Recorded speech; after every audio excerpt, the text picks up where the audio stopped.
Salon du livre de Montcuq en Quercy Blanc, les interviews pour un salon qui dure toute l'année. Donc Christian Faure, qui est illustrateur, qui a entre les mains une création spéciale Salon du livre. Bonjour Christian. Bonjour.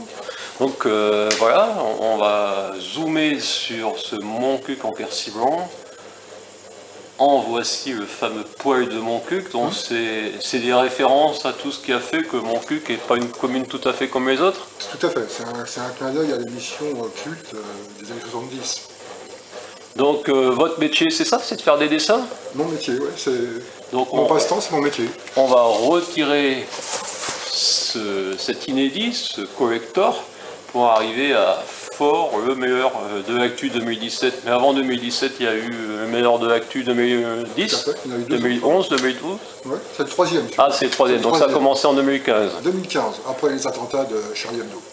Donc le métier d'illustrateur, pour vous, il n'y a pas débuté en 2015, j'imagine? J'ai commencé ici l'illustration en presse plutôt en 2015. Donc vous avez eu une autre vie avant? Avant, j'ai eu une autre vie, oui.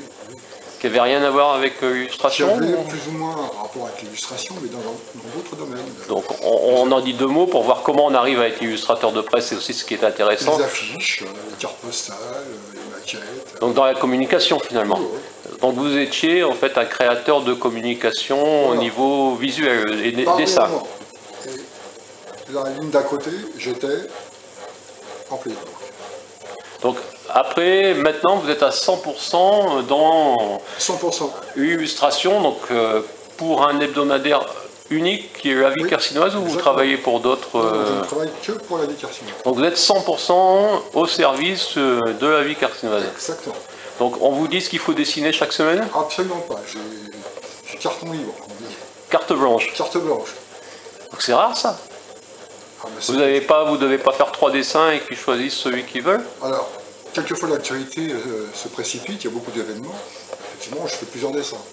Et c'est La Vie Quercynoise qui choisit celui qui est le plus adapté à la semaine. Donc, mais c'est pas un choix, je dirais, politique, de censure, de vision idéologique.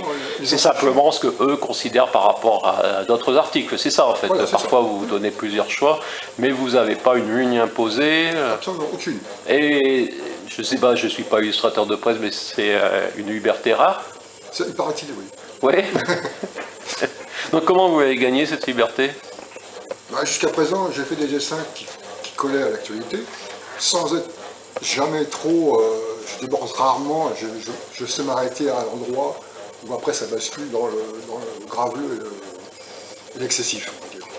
Donc votre premier dessin est paru quand dans La Vie Quercynoise? Juste après les attentats de Charlie Hebdo. Donc comment vous avez fait? Alors j'ai fait comment?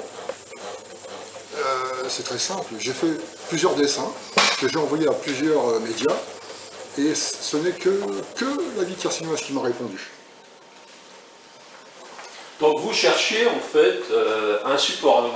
Un jour vous êtes dit, ça y est, ma vie, ça va être dessinateur de presse. Ou ça s'est passé comment? C'est pas comme ça. Ces événements catastrophiques sur le plan humain qui m'ont fait sortir de mes gonds. Voilà, tout simplement. Et je me dis, tiens. Donc après j'ai envoyé un autre dessin à La Vie Quercynoise la semaine suivante.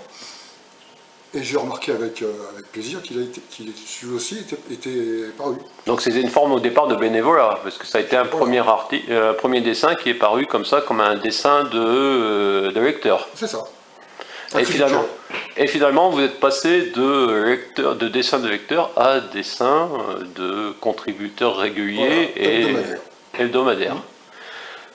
On peut voir quelques-uns des dessins justement, parce que finalement vous parlez... Alors, cette façon de présenter l'album, c'est un clin d'œil à ceux qui aiment bien les albums de Tintin.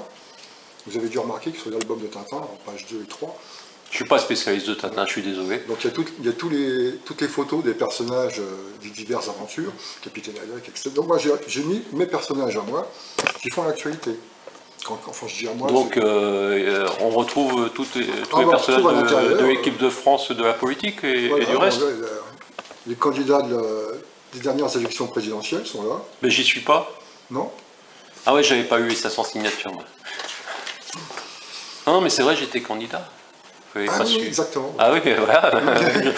On peut dire des plaisanteries, mais pas toujours. Le Donc, petit voilà. Nicolas, donc c'est le Nicolas. Ben, c'est Nicolas, qu'on tout le monde connaît, Nicolas Sarkozy, notre président, notre ancien président, qui fut arrêté en vacances à Saint-Tropez, dans une rue à sens interdit.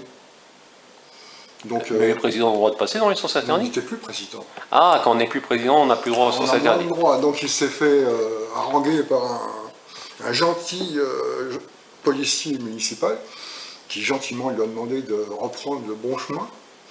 Donc de faire demi-tour. Oui, demi-tour. Et donc, M. Sarkozy a obtempéré sans problème. Et donc là, il y a un clin d'œil à Gaston Lagaffe.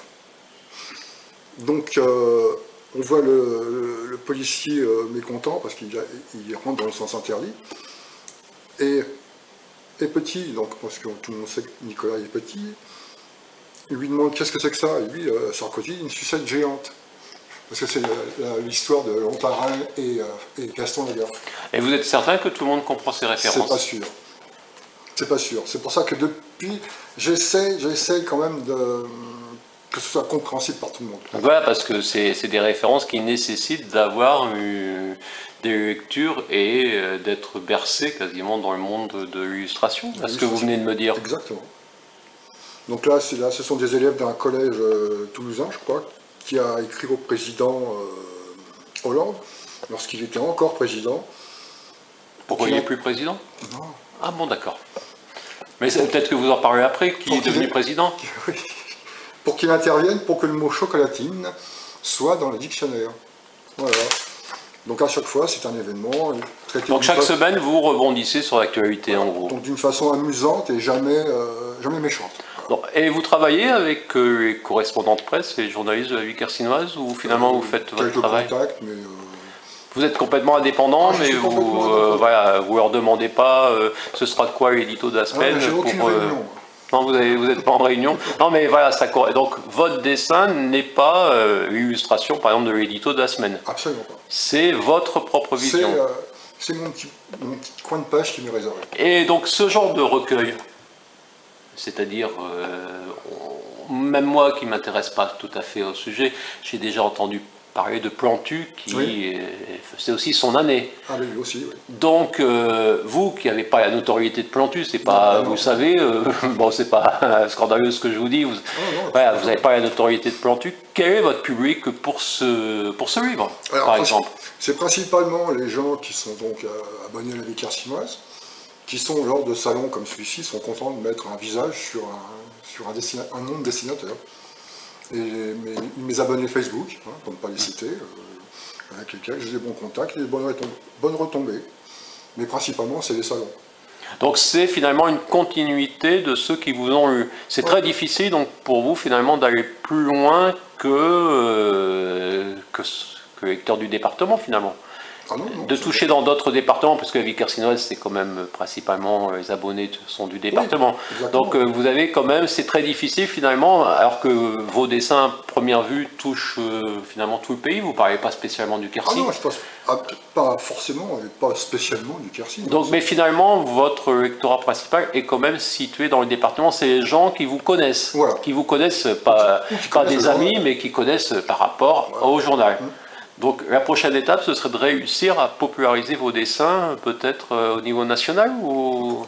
Parce que finalement, un lecteur du sud-ouest au niveau général ou du nord de la France peut comprendre. Ah bah oui, vous n'êtes pas dans le dessin de presse local qui parlerait de pourquoi le salon du livre de Montcuq. C'est pas du régional. Voilà, c'est pas du régional. Donc finalement, votre grande difficulté, presque, c'est maintenant de passer d'un lectorat départemental à un électorat national? Oui. On peut dire que c'est un peu ça, votre... oui. Et ce livre est distribué partout? Alors ce livre est distribué, oui, il est disponible sur Amazon, sur Cultura. Donc l'éditeur, c'est une maison d'édition de Bretagne, qui s'appelle Dille Édition. C'est les seuls qui m'ont suivi dans cette... Donc finalement, ça n'a pas à voir avec la vie carcinoise, l'édition? Non, c'est indépendant. Parce que je reste propriétaire de mes dessins. Donc voilà, c'est aussi une expérience très différentes.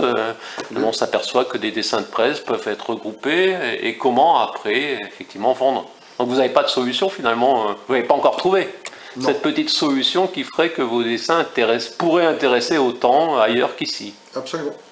Bon, bah, c'est ce qu'on vous souhaite pour les prochaines années. Merci.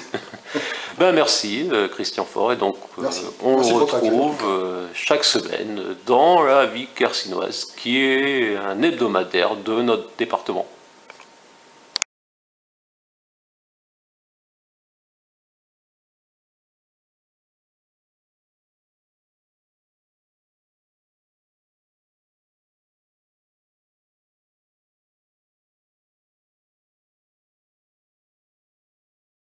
Voilà, parfait. Donc l'éditeur de Jessica, je ne sais pas si tout le monde le connaît.